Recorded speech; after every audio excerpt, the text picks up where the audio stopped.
आप लोगों को एक important topic, everything out of nothing means जहाँ कुछ नहीं है, जीरो है, वहाँ से सब कुछ का प्रोडक्शन मीन्स सब कुछ अस्तित्व में आना। ये चीज़ मैं आपको बताने जा रहा हूँ। जैसे स्टीफन हॉकिंग साहब ने थ्योरी ऑफ यूनिवर्स, ब्रह्मांड के सिद्धांत में ब्रह्मांड की ओरिजिन को बताया कि अब पॉइंट ऑब्जेक्ट। रियली बताऊँ, वो पॉइंट ऑब्जेक्ट को भी सही ढंग से अगर ये कहा जाए कि उन्होंने कहा कि पॉइंट ऑब्जेक्ट से सारे यूनिवर्स की ओरिजिन हुई, राइट।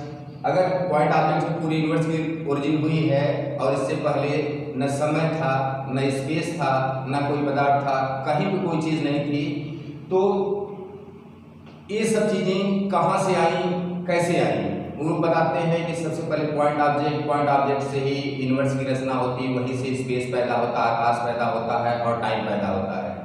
अब एक बात बताइए, दुनिया में कोई भी चीज़ अगर रखी जाती है, अगर ये धरती लाई कर रही है तो स्पेस में, आप खड़े हैं, हम खड़े हैं तो स्पेस में, यानी कोई भी ऑब्जेक्ट को अगर स्थिर रखना है या रखना है तो उसको स्पेस की जरूरत पड़ेगी। अब स्टीफन हॉकिंग साहब से पूछा जाए कि बताइए जो पॉइंट ऑब्जेक्ट भी एक ऑब्जेक्ट है वो किस स्पेस में था, यानी उससे पहले स्पेस कैसे आया?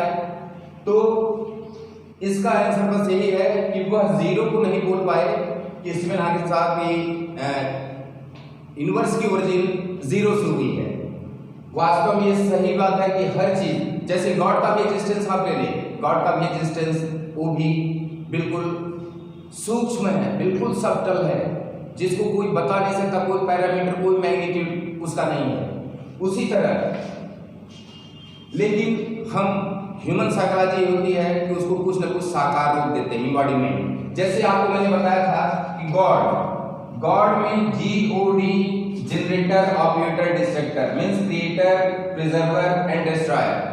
ये क्या है? यह सृष्टिकर्ता है, यह पालन करता है, यह संहार करता है। सृष्टिकर्ता को हिंदू धर्म ने ब्रह्मा बोला, पालनकर्ता को विष्णु बोला और संहारकर्ता को महेश बोला। तीनों को अलग अलग भगवान रख करके यह एक ही चीज के तीन अलग अलग साकार रूप बन करके अपनी पूजा और उपासना के लिए, धर्म अध्यात्म के लिए खड़ा कर दिया।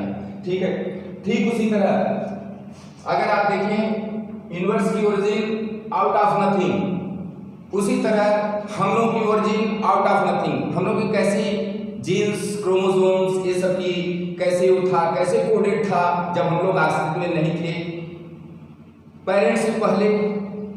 तो ये सब बहुत ढेर सारी चीजें हैं। ठीक उसी तरह आपको मैं बता रहा हूँ ज्योमेट्री की ओरिजिन भी आउट ऑफ नथिंग हुई है। कैसे ज्योमेट्री की ओरिजिन? देखिए यहाँ एक पॉइंट था, पॉइंट की आप डेफिनेशन देते हैं, पॉइंट एक ऐसा फिगर, एक ऐसी आकृति है जिसकी ना कोई लेंथ है, ना कोई ब्रेथ है, ना कोई हाइट है, ना कोई थिकनेस है, ना कोई डेप्थ है। जब कुछ है ही नहीं तो इसको कैसे हम मैग्नीट्यूड इसका बता सकते हैं? Try to understand. इसका मतलब एक पॉइंट भी वास्तव में क्या है? जीरो है, लेकिन उसको साकार रूप देने के लिए इसको पॉइंट बनाया गया। अब देखिए, अगर इसी पॉइंट को ध्यान दीजिए, अगर इसी पॉइंट को अगर मान लीजिए ए पोजीशन पे है, हम बी पोजीशन या इंफिनिटी, इधर हम करते हैं इंफिनिटी की तरफ मूव करता है, तो ये जो रास्ता अख्तियार करता है इसको बोलते हैं बिंदु पथ। ये हो गया आपका बिंदु पथ, means this is your locus. अब यही बिंदु अगर दोनों इंफिनिटी की तरफ, यानी पॉजिटिव इंफिनिटी की तरफ फिर निगेटिव इंफिनिटी की तरफ अगर मूव करता है तो ये बन जाता है लाइन। ये बन गया आपका लाइन, और ये जो बिंदु पथ आपका तैयार किया इसको बोलते हैं रे, यानी किरण। देखते रहिएगा। अब फर्दर रिमूव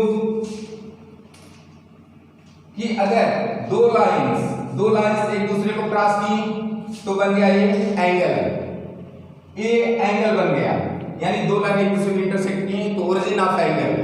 देखते रहिए।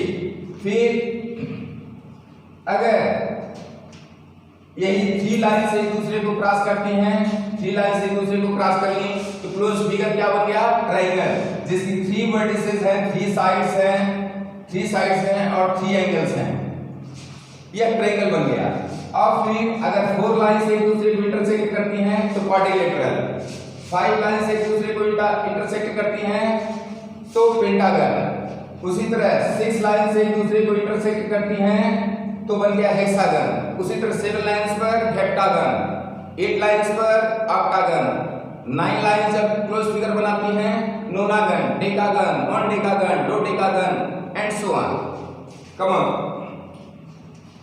ठीक उसी तरह अगर आप दूसरी चीजों को आप देखें तो ध्यान रखिएगा कि जैसे एक पॉइंट स्थिर है, दूसरा पॉइंट मूव करना शुरू किया और इस तरह मूव कर रहा है कि फिक्स्ड पॉइंट से उसकी डिस्टेंस हर जगह सेम रहती है, यानी सब जगह जितनी इनफाइनाइट अनंत बिंदु हैं सबसे उसकी दूरी सेम रहती है। इसको बोलते हैं रेडियस और इस तरह जो फिगर बनता है इसको बोलते हैं सर्किल। अब आप देख रहे हैं कि जहां पर ओरिजिन ऑफ ज्योमेट्री यानी रेखागणित की उत्पत्ति किससे हुई है? पॉइंट से, बिंदु से हुई है। इस तरह बस एक हल्का सा आप लोगों को हम origin of geometry, origin of universe से जोड़ करके मैंने आपको शो किया। तो प्लीज मेरी ये रिक्वेस्ट है आप लोगों से कि for the sake of humanity यह चैनल पब्लिक का है और इस चैनल को आप लोग अपने नेटवर्क में अपने पढ़ने के लिए और अपने नेटवर्क में जितने भी हैं सब लोगों के पास अवेलेबल कराइए। सबको अपने भी सब्सक्राइब करिए और लोगों से भी सब्सक्राइब करिए कि फ्री ऑफ कॉस्ट ये आप लोगों की एजुकेशन हम पब्लिकली ये कर रहे हैं, ये नहीं कि रिस्ट्रिक्टेड है इसका। तो इसको आप लोग ज़्यादा से ज़्यादा सब्सक्राइब करिए, शेयर करिए, लाइक करिए। और जो ये भी मैं बता रहा हूँ कि जो लोग सब्सक्राइबर्स हैं हमारे, मैं सैल्यूट करता हूँ, आई लव यू एवरीवन। और उन सब्सक्राइबर्स के लिए मेरी एक वो पहल है कि अगर वो मेरा व्हाट्सएप नंबर चाहते हैं तो व्हाट्सएप नंबर से लिंक करके अपनी टोटल एकेडमिकल स्टडी 24 आवर्स किसी भी समय स्टडी कर रहे हो, किसी भी तरह कोई प्रॉब्लम हो तो वो व्हाट्सएप नंबर पे वो लिंक करके इसके बाद हमसे डायरेक्ट सॉल्यूशन ले सकते हैं। It's okay, thank you very much.